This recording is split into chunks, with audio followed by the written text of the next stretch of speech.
Hello. Hi. Hello, Siri Hello, Khalsa hi. Sat Khalsa. It's an absolute pleasure to spend the next 30 minutes in conversation with both of you.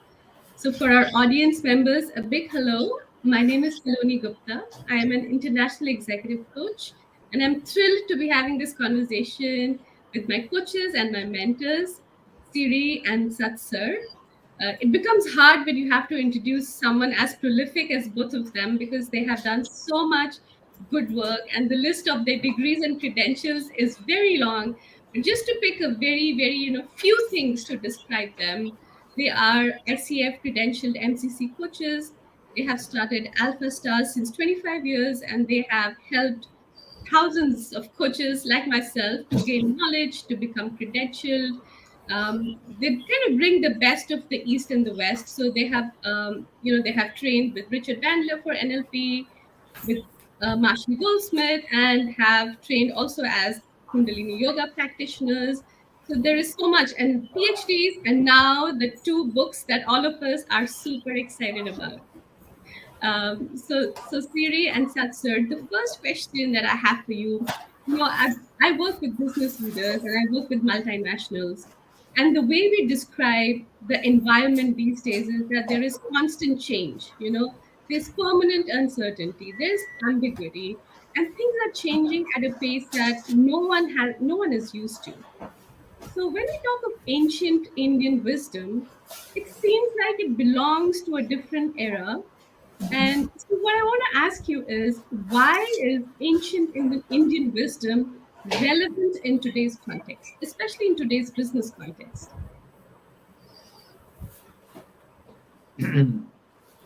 Okay, so let me begin with an answer. Is the question specific to anyone or anyone else can answer? Yes, Yes I sir, or you would no? can love go ahead. to hear from both of Okay. you, sir, if you Okay. would like to start. See, there is a there is a time and there is timelessness, and from the timelessness, the time unfolds. So it's called time consciousness. That's called samabhava. So in Indian mythology, this is called Bhairavi. And that, like those who do not know it, it means there's a goddess of time. And what does it mean is that when you say ancient wisdom, it means that from the ancient times till all the times, it's true. Like sun will always radiate heat. It's not that it's ancient. It means from the times the sun has come into existence, the earth will keep on producing things, and it has produced things enough. It's not that now it's producing something. It is already revealing itself. So time is changing when you say, uh, the environment is changing when you say, that's where we need the appropriate response. And the truth is, because we are also the part of the same consciousness. So no matter prevailing around us, what's prevailing around us, the if we allow things to happen, that's called letting in. So letting in or allowing, then the revelation will keep happening to deal with everything that's happening. So it may be the demands in relationship has changed over the time, in the sense that there was a time when there was enough time to live relationship. So time revealed that how to pass time with each other. And even now, when time is less, or we have almost no time to be with each other, it means we could be miles apart because of our own uniqueness and interest. We could be in different nations, different countries. So it reveals how to still live together, being miles apart. So the wisdom, when we say the secret it holds is that no matter what the situation is, it may seem complex, but it is not so. If we are one with what's happening and allow things to happen, and we do not try to stop the change. So to flow with the change, enough flows in from inside to give us insight. Like if we say that children have become more intelligent, okay, then we have the capacity to even handle them, and they have the capacity to learn faster. So if you say time is changing that, if earlier a 60-year-old or a 50-year-old will become a chairman of the company, and it will take 10 years to get a manpower of maybe more than 1 lakh or so, now a startup can zoom into so much of manpower just in maybe 1 year. So then the people and the young people even and can be given the wisdom, will have the wisdom to deal with that. So nature has all the solution, which means also that even if hurricane happen in one part of the world, and for some time the entire wheat or edible finishes, the time has revealed and will reveal itself and will give enough means to land up there and let no one die with hunger and let no one suffer. And even if we allow wisdom to happen, so even if all predictability of the weather happens, it's also because that wisdom is present in the nature. Otherwise, we cannot put an instrument to that. So it means enough intelligence is present to deal with any complexity, any hurricane, any earthquake, any earth shattering demands in a relationship or changes required in the organization. So that's what the ancient principles guides us and the ancient wisdom ensures us. And that's a big relief. What more we can need? So trusting the wisdom, and that's the gift of this motherland we feel pride of and sharing with the world, and the whole world today agrees that how this land has been the source of revelation. So, so many divine consciousness took form in this birth, in this land, and revealed the truth. It was not for this land; it was for whole humanity. Humanity on this planet, and even there could be any other planet, or even if some aliens land up here. Okay, so even if the alien situation occurs, in the odd situation occur, if wisdom guides us to deal with it. That's my answer to and the complexity is not a complexity. It is simply could be the laxity of trust in the wisdom. Otherwise, it is not a complexity. Yeah, I mean, especially if this wisdom is timeless and all pervasive, then if you're able to tap into it, then definitely it can help us solve a lot of problems. So Siri, like what I would like to know from you is, both of you, you bring the best of the West and the East and you brought it together. And I saw this happen, like you created this shift in me as well, because I am from India, but I've lived outside for half of my life. And the first contact I had with India after 20 years was the NLP training that I did with you. So, you embody ancient Indian wisdom, but you also embody the Indian culture, which is the warmth, the hospitality, the caring. My question to you is, what do you see as the best of the West and the best of the East? So, what I have seen is that there is a lot of things that is common. What is it that you see as separate in both of them, and what is it that you see as common? Okay, so I think I'll just share from the perspective of, I think, cultures, when we're talking of Eastern culture and Western culture. And I'll come back to the ancient Indian wisdom and how to link it up together. But the Eastern culture is more of, that's my totally experience with the people, what I'm sharing, and my experience with the people I have dealt with, in my life and so many years together. Indians, and especially Indian part of it, we are very, very emotional people. We connect to each other at a very emotional level, whether it is house, whether it is somebody on the road, or it is anywhere else around yourself. Right? Because I think that's the way we have been brought up. The families being together, living together as joint families, caring for each other. And that has been followed. But now, of course, we have formed into a nuclear family system, which has also happened over a period of time with greater knowledge and with greater teachings. And still, what I feel is less wisdom applied at many places. But I believe the Western culture, what I have understood, and the other part of the world, where it's more about the whole structure of strategy, the process, the way you are living. So more focus is about, how you're doing things, how you're maintaining things, how you are working with even people at home, how you want them to be independent the moment they even go to, 9, 10 standard.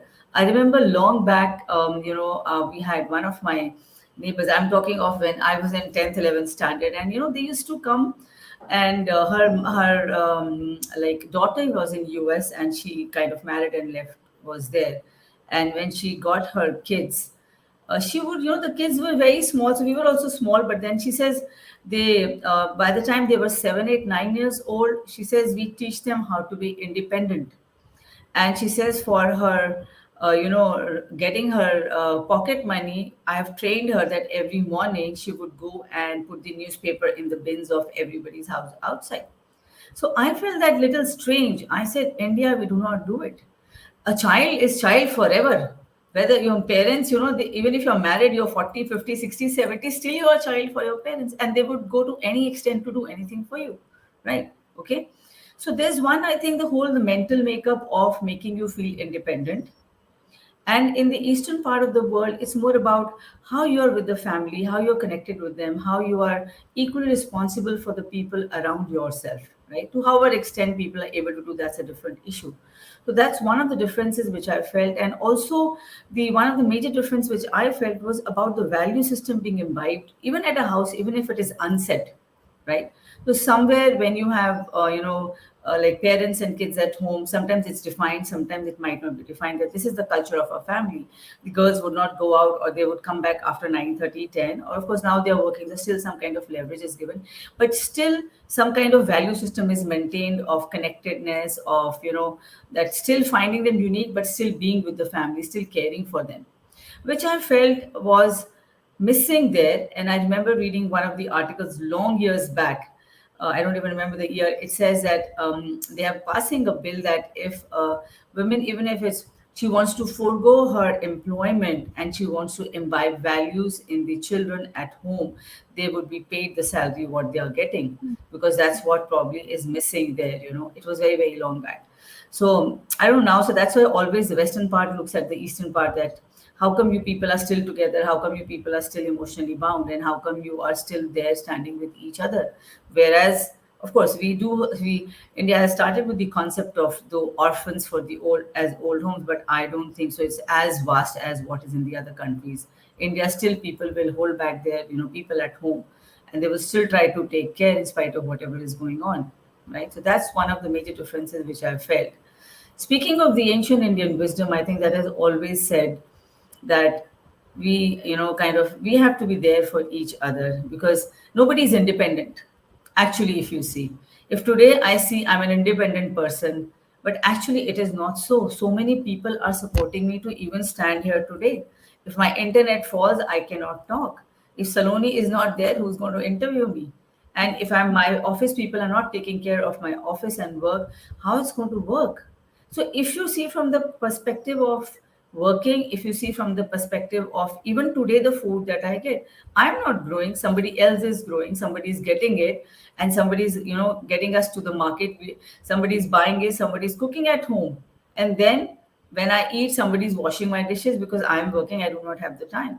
So there has been so much of interdependence. Even if people today say that I am independent, where is that independence? It's only, I don't understand that independence. Sometimes people say that it's what it is.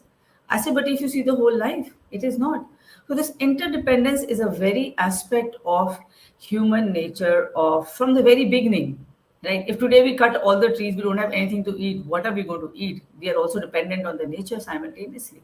So that is why what I feel that when we talk of ancient Indian wisdom, it brings a lot of interconnectedness. It brings a lot of concern for each other. That's why if you see the Indians, the Eastern Indian wisdom, they prayed to the rivers, they prayed the mountains, they have prayers for trees. Because if they don't exist, we don't exist. Right? So that was such a beautiful culture. And I still remember, when Sat always gives this example, right? But somehow we have forgotten in today's world because we have not been trained on it. We take everything for granted.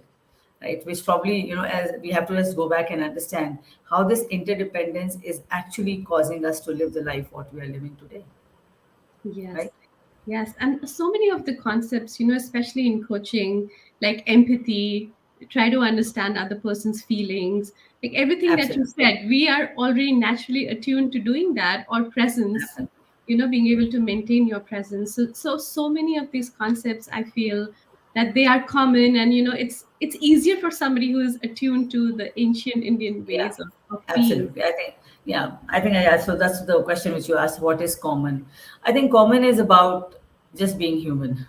If you're being human, you understand everything. But yes, I think when it comes to coaching as a technology, as a methodology, whether it's in Indian or Western, anywhere in the world, we are taught those qualities of understanding each other, listening absolutely actively, and being curious to know that what the other person is going through. And I think that's also a very intrinsic part of ancient Indian wisdom, which gets inculcated and imbibed automatically. That when you're with a seeker, as a coach, as an awakener, you need to be also in your presence, you need to be in a neutral state, you are supposed to be non judgmental. And those are the virtues which were actually taught to us, or which is coming from the ancient Indian wisdom, which is common to, I think, all when we are talking of the coaching methodology, when we are doing coaching anywhere in the world for that matter. Yeah. So, sir, I have a question for you, and this is something that I have faced. I mostly coach global leaders who are very analytical, and they're used to having a framework, having a theory. Very often they'll say, "Okay, what is the template that we are going to follow?" So when you're that's the kind of audience you are dealing with, and when with the NLP, when you talk about, also in your book, The Best Truly, you talk about visualization, and being able to see what it looks like when you're able to achieve your goals. uh, when you bring these concepts to an audience that's very analytical and used to, like, the Western way of doing things, one of the questions they ask is, what is the difference between that and daydreaming? You're asking me to visualize what will it be like when I get the promotion, when I achieve my goals. How is that different from daydreaming, and what is so powerful about that? So what will be your answer to that? Okay. So well, the answer which I give, an answer they need to be brought about to understand is what a person has to answer. And the answer is simple, that no matter what I am right now experiencing, whether by daydreaming or fantasizing, or whether or by looking at my situation, I am creating my mental reality in my antakarana, in my interiority. I am creating a reality, and that's the only reality for me. That's only my word, and that's not the real word. That's the word which I can create outside, what I create inside. And that's what has happened. Nothing ever has been created outside. Everything has been created inside. So my answer to that person and to you is the same, that this is where is the beginning point. This is where the inner urge first. It was maybe I was being driven by the storm and taken by the rain and faced by the fear and difficulty. When I was driven near the tree, and tree held me tight, and I found that, well, tree can hold me. So tree is more stronger than wind at the moment. So if I create more trees around me, it can become my house. So I created more trees around me, or that's how I began creating a shelter for myself. So the wisdom revealed itself. So everything has been begun from the inside out. There is no, you may name anything. You may call it daydreaming, you may call it visualization, you may call it conceptualization. So that time, the the the person who is answering, or I say awakener, maybe a coach or a leader or anyone, mentor, the job of that person is don't fall in the in the controversy of a word. Word has no meaning. For somebody, it could be dreaming, daydreaming, internal dreaming, visualization, active visualization. They are all the names given to it, and that doesn't matter. So when we get lost with the word, difference of the word that we have, That's because of the different of the word we have inside. And that's the time we have to align with the word of the person and forget about what I think. And like, for a kid could be, so that's how the Indian mothers have raised kids. So they have made them fantasize about so many um, imaginative things and in their mind, and they call the nighttime stories or bedtime stories. So that made them, that shaped them. That comes from deep ancient wisdom. And today also, it's asked that, okay, read them these stories from Puranas, Gurbani, and have their imagination go wild, so wild enough that in around them, whatever they see should be so mild for them, and they want to mm, bring those wild changes in their culture, in their nation, in their way of leadership, in their way of inventing, developing, researching. So doesn't matter to what extent the imagination goes, but then to the extent we can create something of that imagination is what gives us the empowerment. Even if we look at a Spider-Man and we say it's like entertainment for us, but Spider-Man has been created out of the mind, okay, and we like it. Now it has been created just to entertain. So out of the daydreaming or visualization or conceptualization or conceiving an idea, a character. So J.K. Rowling has brought a character Harry Potter out. Okay, she has just created to spellbind the people in different fantasies. So the conception of that character has been inside. So we conceive things for different reasons. Sometimes to entertain people, sometimes to lead them to different levels of people. And that's how when people are told, tell them, well, it could be any imaginative thing you could be creating. Okay. You could be creating Walt Disney characters from your head and you call it a wild dreaming, daydreaming, or you could be creating a new product. And you can say that Steve Jobs also daydreamed the Apple, and that, okay, so that means the daytime also the person was dreaming, or you can say intensely dreaming, it doesn't matter. So the word doesn't matter, but the truth remains. The ancient wisdom tells us that everything is conceived deep inside, and the seed of that conception, we become pregnanted with that idea. And when we get pregnanted with that idea, we want to give it a birth. Okay. And it does takes its form. So we have a womb inside. So Antarguha.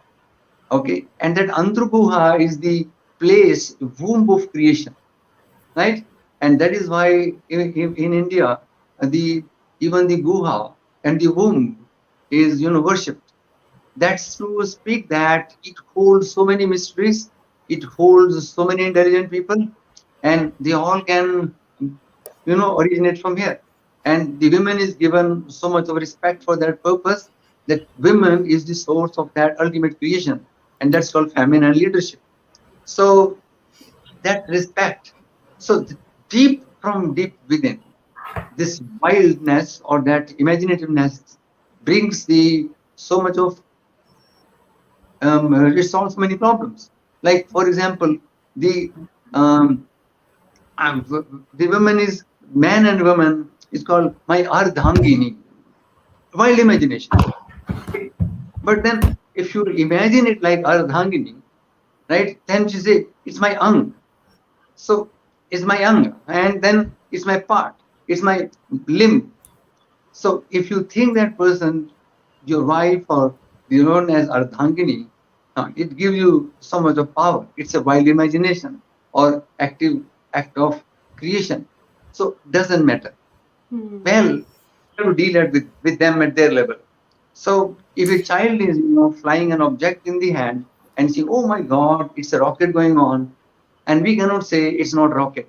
Say, "Wow, what a wonderful rocket you're seeing in your mind." I can't see that. Well, so don't that time go behind the truth of the what person the object is holding in the hand. That's the ancient wisdom. That let your truth, take back seat in relationship to the usefulness your communication has in that moment, because there is no ultimate truth. There is only one ultimate truth, and there is no other truth. So why fight for? Why fight for your truth and my truth? Okay. So if you want to align, So can I then just add to what you're saying? Yeah.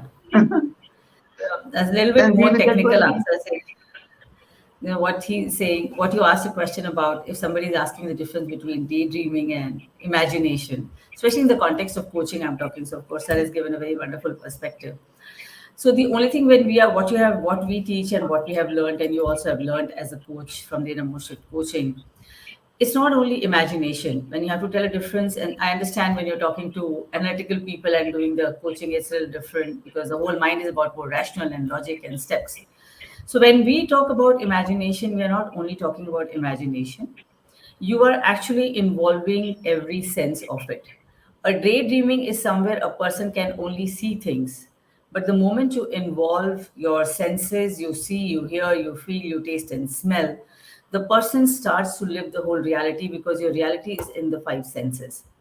And if you have to really tell them a difference between what is it and how you're going to go about it, he says one is okay, you're thinking in your mind and you're daydreaming about it. The other one is getting totally associated in the experience of it and living it. And when you do it, that's what Sir is saying, when you're living with that experience fully, it manifests. And that is what the experience of all of us. When you think of some project, when you think of something doing it, right? And when you're living it 100% fully, your body has already lived that experience, right? So even I think I was just thinking about the thought came to about Dr. Joe Dispenza. He created so much of reality within himself to live after meeting an accident that he was able to walk without a single operation in his body. You think about your own self, everybody can do that. The day you think about and you live that experience fully in your five senses, you are able to manifest it because you're living it through in and yet out. While as daydreaming could be a very small part of just a visualization, and if it's not involved, then it can sometimes remain as daydreaming. But of course, if you get involved with it, associated with it, that's the right word, then it just manifests. And that's the way you can, I think, explain to them, especially to the logical people when you do coaching with them. So that's what you can Yeah, do. yeah, no, that's wonderful. I love how both of your answers complete each other. And it's a great reminder from what Sir said to, kind of always be aware of what our mind is doing as coaches. So be aware of our own triggers, be aware of how we are interpreting something because daydreaming has slightly negative connotation. So be aware of how your own interpretation is coming into the play and I absolutely love your answer, Siri. So thanks for that. So, Siri, I was actually reading your life's purpose, and it is so inspiring. So, I would like to share it with everyone. So, your life purpose is I help individuals evolve what they love to be at the core of their being and follow their inner calling with their inner knowingness and live their true destiny. And I absolutely love it because I see so many leaders wanting to find out more about their purpose. Now I feel like the conversations, especially with everything that's going on, the conversations are shifting more towards purpose, identity. So we are moving towards the higher end of the pyramid. Earlier it was a lot about behaviors and skills, and now everybody wants to have some deeper answers around purpose, identity. So how do you see the ancient Indian wisdom helping people in able to answer this question around purpose and identity? I think that's a very core question. Sometimes when I talk to people, they said, okay, you're all born with a purpose. And that's actually true because what we are doing is what is the purpose? If I'm today being a coach, that is my purpose. Otherwise, I would not have been there. If somebody is a doctor, that's the purpose. I met many people who are professionally doctors and chartered accountants, but they are not practicing that. Right. For us, for example, even Sir is an engineer, but he's not practicing engineering. He's doing coaching and he's teaching people how to be good human beings and good coaches. So we are drawn by the purpose, the way our mental thought process and the way we are brought up as, or the universe puts a direction to it automatically. It keeps throwing you out of the places where you're not required, right? And ancient Indian wisdom, I think, always have talked about understanding that why we are here for. What is the purpose? What are you doing?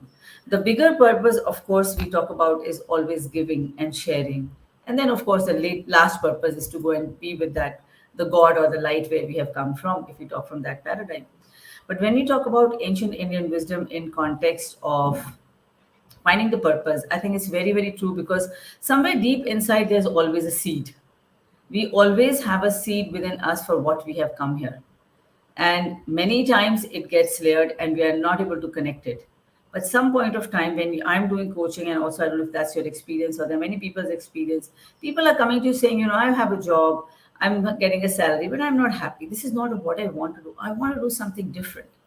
So helping them to connect to their true selves within, through the whole process of what we call is helping them to connect to their true guru within, because the guru is always within you, right? Even if you have to take any decision of your life, it could be anything from buying a pen to a major decision of getting married, having children, career, whatever you may call it as. You might get thousand answers from outside, you might consult, you might take guidance, but ultimately you will do what you have to do. That spark is always within us. So to ignite that spark from within you and then helping you in the whole process. So it's a whole guiding process which can also actually help you to identify that what is the true purpose you are here for and what is the identity you are living in. When I talk of identity, I'll just give you one example. I met one of the gentlemen. He was vice president of a very big company.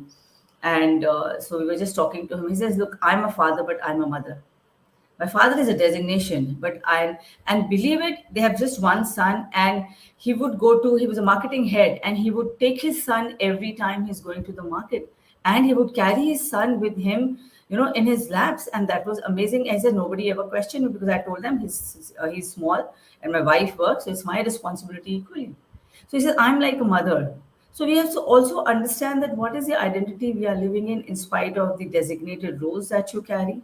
And that also gets aligned once you identify the purpose. So when we talk of ancient Indian wisdom, it truly talks about connecting to your true self. And I think from there, the answers come out very, very purely. Because in that, you are absolutely in one with yourself.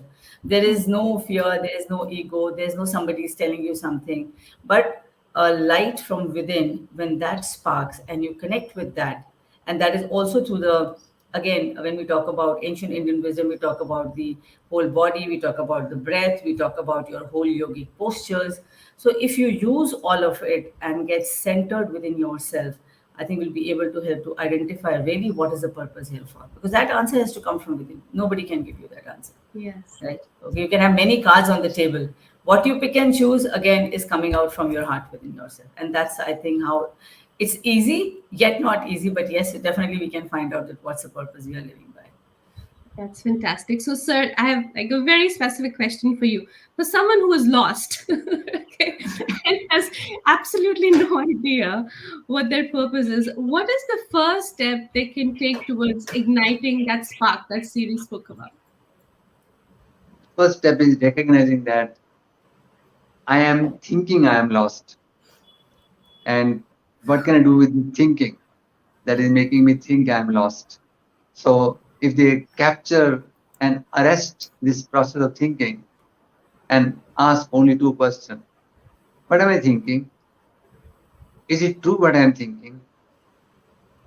What else can I think which could be better? And what should I be really thinking to be at a place and feel I am not lost? I am. I found myself.